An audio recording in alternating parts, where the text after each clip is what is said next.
balik lagi sama aku Kristo. Kali ini aku akan speak up masalah yang lagi viral, yang lagi banyak banget diperbincangkan oleh masyarakat Indonesia bahkan dunia.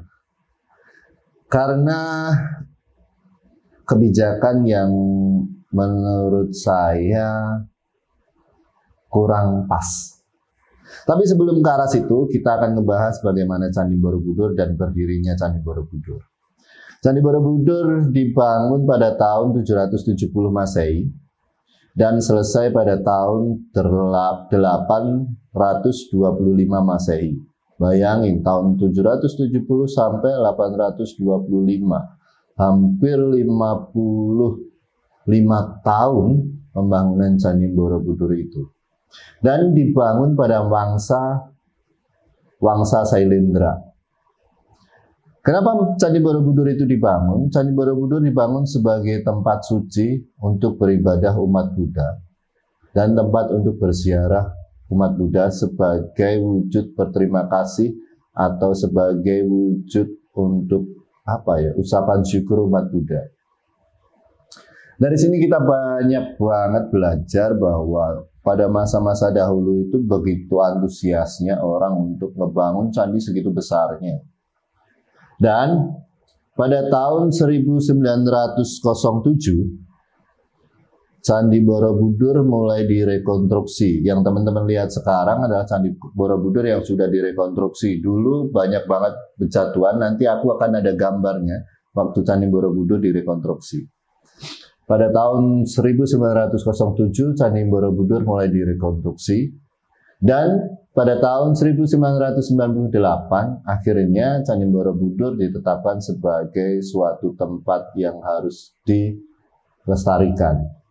Dengan SK Menteri pada tahun 1998 dan diperbaharui lagi pada tahun 2014. Yang menjadi kebanggaan kita adalah pada tahun 1991, UNESCO menetapkan Candi Borobudur sebagai salah satu warisan dunia yang wajib untuk dilestarikan dan dijaga.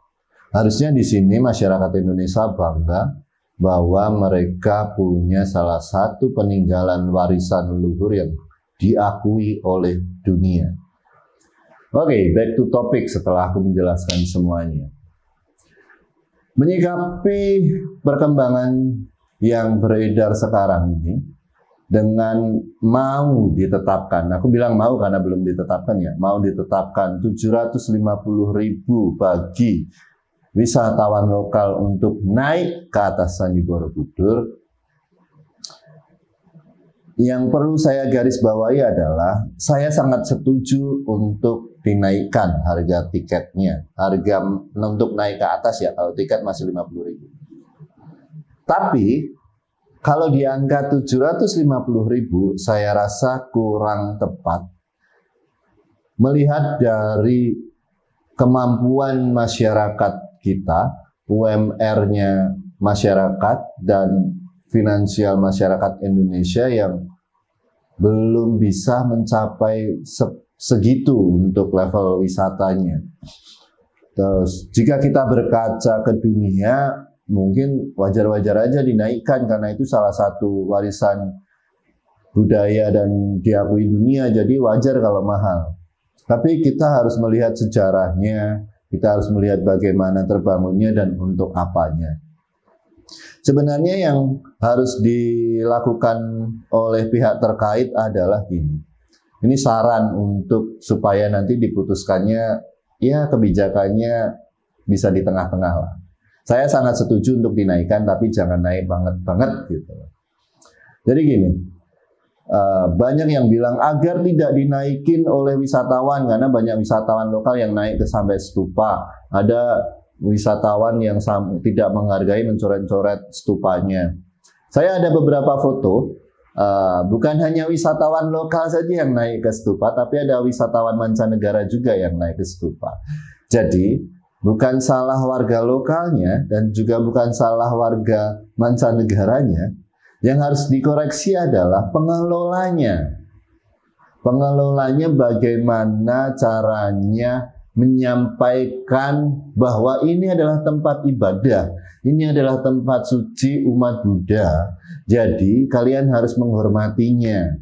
Kalau untuk pembatasan berapa jumlah yang harus naik, itu saya rasa semua dari regulasinya harus benar-benar dipikirkan. Kalau untuk pembatasan, ya wajar-wajar aja.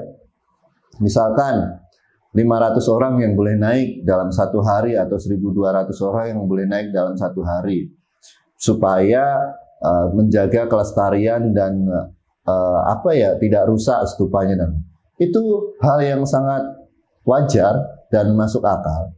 Cuman ketika menaikkan harga tiket dengan embel-embel untuk melestarikan, untuk menjaga dan lain-lain, bagi saya kurang tepat pemilihan kata-katanya. Jadi lebih baik dikaji ulang dulu, dirembuk bareng-bareng sama orang-orang budayawan juga, orang-orang yang berkecimpung dan orang-orang yang benar-benar berkompeten dalam hal budaya. Saya rasa naik tidak terlalu banyak, masyarakat Indonesia pasti setuju. Tapi jika naik terlalu signifikan, mungkin mereka keberatan. Contohnya simpelnya gini. Keluarga saya kebetulan banyak orang Buddha di desa sana, yang sangat terpencil desanya. Dan mereka sering melakukan ibadah di Candi Borobudur. Nah, bagaimana dia mau ibadah ke atas jika untuk naik saja mereka harus mengeluarkan gocek 750.000. Itu hal yang bagi saya juga tergelitik. Apakah kalau hanya ibadah bisa dapat surat, kalau kita mau ibadah dan lain-lain, apakah dengan gratis atau gimana, saya juga kurang tahu regulasinya seperti apa. Tapi yang jelas, menaikkan harga di angka 750.000 kurang tepat untuk Indonesia saat ini. Mungkin kedepannya bisa, tapi lebih baik bertahap. Jadi tidak kaget masyarakat kita. Dan kita lebih banyak harus menerangkan tentang bagaimana budaya, bagaimana peninggalan leluhur, bagaimana cara menghormati peninggalan leluhur. Itu yang kurang di masyarakat di era zaman sekarang. Oke, semoga apa yang gua speak upin ini, semoga apa yang gua omongin ini menjadi masukan buat pihak-pihak terkait supaya lebih lagi gencar untuk melestarikan budaya. Karena lagi-lagi gua salah satu anak muda yang sangat suka budaya dan sangat suka peninggalan-peninggalan sejarah, benda-benda bersejarah, dan gua setuju untuk dilestarikan dan gua wajib untuk speak up di sini karena saya prihatin dengan keadaan sekarang.